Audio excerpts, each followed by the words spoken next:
Dying Light 2 came out in 2022. Dead Island 2, which we'll look at in 2 ticks, came out in 2023. It was nominated as a Game of the Year from my side. Dying Light 2 is from Techland. Dead Island 2 is from Deep Silver. The studio is Dambuster, and it was a last-minute changeover. Never have two games looked so damn similar and eventually turned out to be coming from different studios and publishers. It is some crazy stuff. I am Couch Coop. Let's just very quickly look at Dead Island 2. That does not look safe.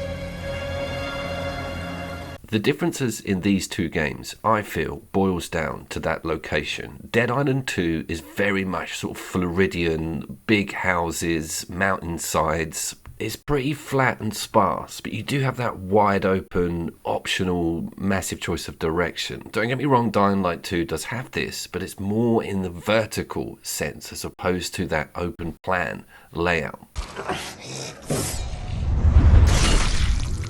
There are very few skyscrapers or tall buildings in Dead Island 2, and the weapons have a slightly different chaotic angle to them, and the guns and gunfire and gunplay comes a lot earlier. That is something we will get to. Shit.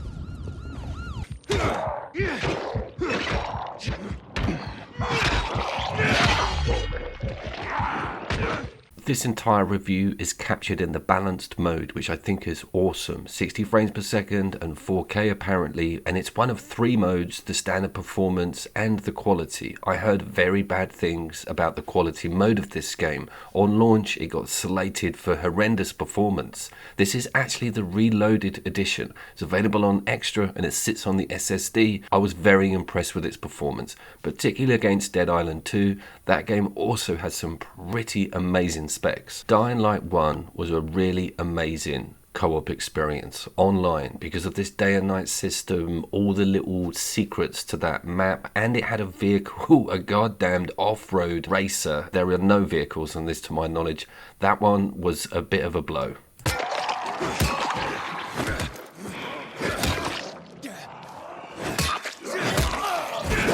How have these two games even got almost identical melee animations, combat, swing, mechanics, guard, everything? Well, Techland actually had Dead Island 2 on its books, and then something went badly wrong. It switched around developers, studios, they just dumped it, and it had to be pulled out of the mire and rolled out as something from a different studio and publisher. So I think that explains why some of that base game is identical, because it was already there, it was already built, they were the same people essentially. But let's get back to that game model and what Dying Light 2 is trying to promote, talking about that lack of vehicle thing. This is parkour, parkour, parkour. It almost feels like a goddamn Creed game with towers and having to jump onto moving platforms. The dreaded yellow paint is everywhere, but that's not a bad thing.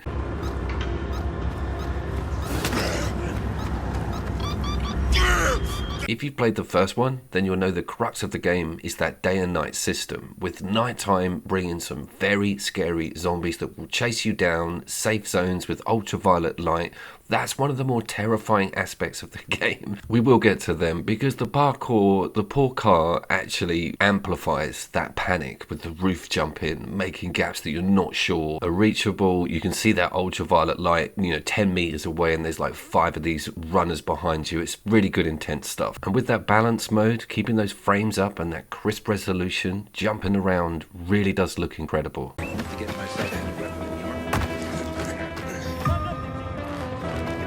Faster, Aiden. You almost got him. I do like that Last of Us style growth on everything. The rooftops have grass on them and trees. It's a very cool nature reclamation canon, and it's been used before in a lot of games, but that green and some of the skyscrapers, and particularly the mornings and evenings, the lighting in this game is incredible. That also goes for the rain and reflections in puddles, and also interiors with great use of a torch mechanic. Haven't seen my kids in months because of this ridiculous blockade of the center. Can you please give us your homework for this assignment? Yes, it was 28 days later, the first one, not to be confused with 28 weeks later. And of course, The Road, that old uplifted fairy tale, both incredible films coming from a different direction with a sort of dystopia. And that's what I wanted to talk about with the NPCs. They've kind of nailed that strung out, really disastrous setup with the camp. Some games really screw that up and everyone's really cheerful or playing ping pong or something. This one's slightly more grounded.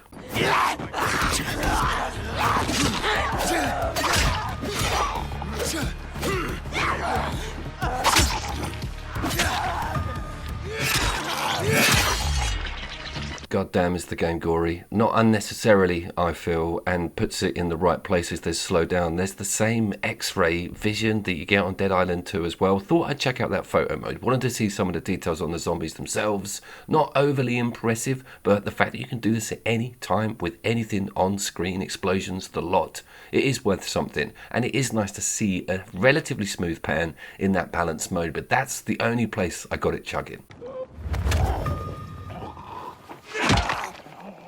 It heavily wants you to get involved in its stealth mechanics, and the game also pushes more humanoids towards you, with bandits and rebel gangs dotted everywhere, and sneaking around, especially in interiors, needs to be quite delicate because it puts these like zombies that are dormant, you walk near them, they wake up, and you do not want it kicking off in a small room. And I know I do repeat myself a little bit on this with open world games. Interior, exterior transitions absolutely amazing. I love the fact that you can just jump out of a window and end up in the most zombie infested courtyard ever. And you're screwed unless you can find a way out. They will devour you.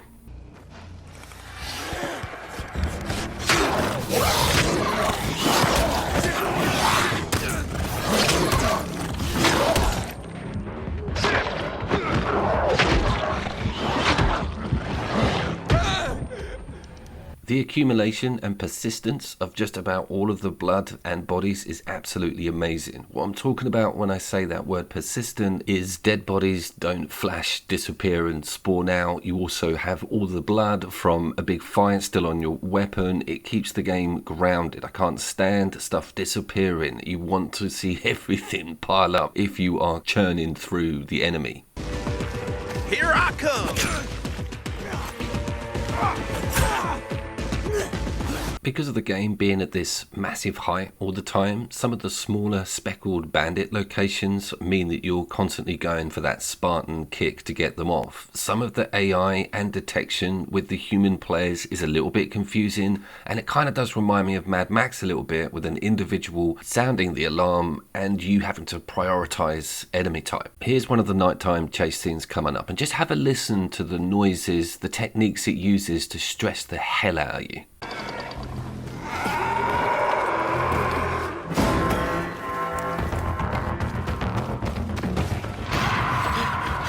And I think that's kind of its thing right there. Its unique selling point is getting chased down by something, getting to the corner of a very high building, having to make that judgment on the jump. Have you upgraded? Can you just grab that lamppost? It's very cool, tense stuff. Seeing them dissipate vampire style under the UV light is also excellent, and a very well done animation. Pilgrim, take my advice. Leave the city before you get trapped here for good. You are also quite inundated with challenges, special hidden rooms, valuables. You'll see almost permanently at the bottom of the screen there is a piece of technology underneath me that I have to forage around on ground level to then work out some corkscrew-like route through a house to get to. A lot of it is past the effort required. But if you want cool stuff, and there is really cool stuff in these challenges, like mods and electricity things to put on the end of your scythe. Okay, and lastly, and not a lot of people are going to get this joke.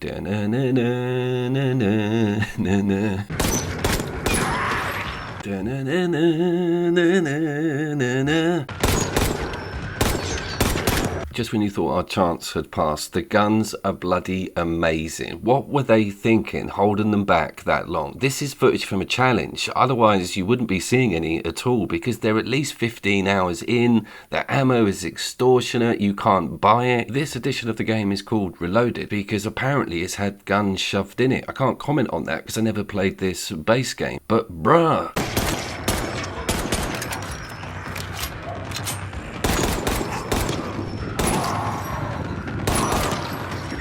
holy crap, it's good. It feels really well produced. The ballistics are amazing. Kick back on the gun, I can't imagine what machine guns and shotguns must be like. But here's the thing, it goes completely against the game's message, which is all about modding up amazing hammers and dual swords and God knows what else, as opposed to putting a bullet through the forehead of the zombie in front of you. I think that ammo situation is testament to that. I just felt gutted that I didn't get enough gunplay with this.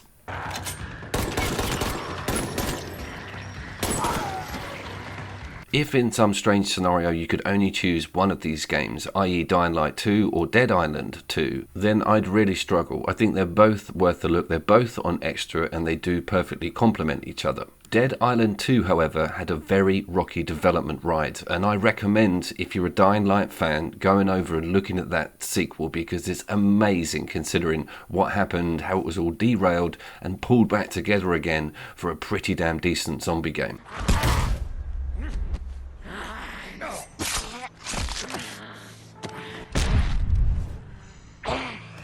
I was, of course, Couch Coop. The next video is going to be Resident Evil Revelations 2, again a deluxe edition. It's huge, that game. It's local co-op. Yeah, it's that annoying aspect ratio, but it's never been on the channel. Totally worth a look. That'll be out in the next couple of days. I will, of course, see you all down there.